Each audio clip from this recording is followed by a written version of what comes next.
As the Ukraine war enters 66th day of Russian assault, Ukrainian President Volodymyr Zelensky's aide has revealed that the Russian troops came to Kyiv with the intention of capturing the president and his family, and were just minutes away from finding them in the first hours of the invasion on February 24.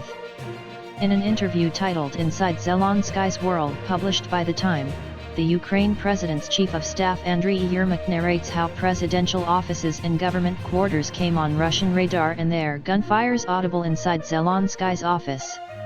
Russian troops came within minutes of finding him and his family in the first hours of the war, he was quoted as saying in the interview. It soon became clear the presidential offices were not the safest place to be.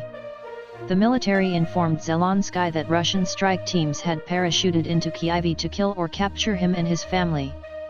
Before that night, we had only ever seen such things in the movies, Andriy Yermak said.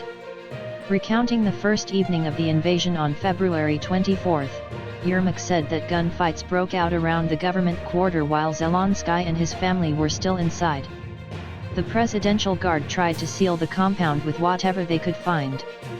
Guards inside the compound shut the lights and brought bulletproof vests and assault rifles for Zelensky and about a dozen of his aides. Only a few of them knew how to handle the weapons, he said. Zelensky later told me that his wife and children were still there at the time, Yermak told The Time magazine.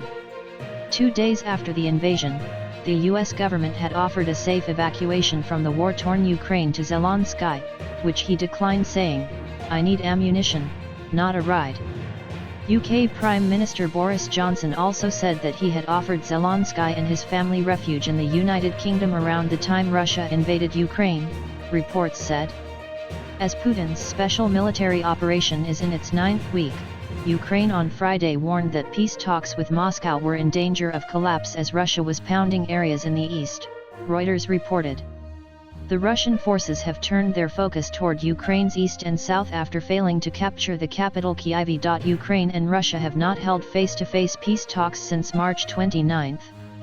Meanwhile, shelling and air raids continued in several cities of the war-torn nation as both the United States and Britain have voiced support for Ukraine.